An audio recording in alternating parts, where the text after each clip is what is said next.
আপনারা দেখছেন হলদিবাড়ি টাইমস।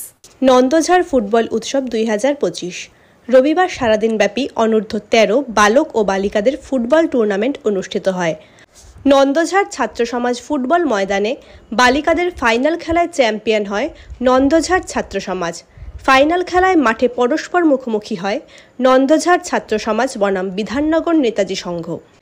খেলায় দুই দলেরই গোল শূন্য থাকায় টাইব্রেকারের সিদ্ধান্ত নেন রেফারি।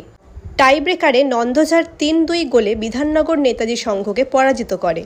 অপরদিকে বালকদের ফাইনাল খেলায় চ্যাম্পিয়ন হয় Siliguri municipal corporation football academy.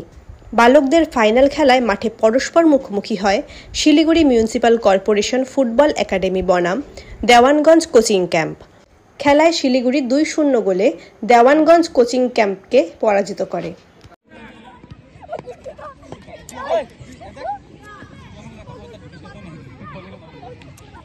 আরে ওর এখানে যা বলছে কেউ কি কাকে বল দিবে?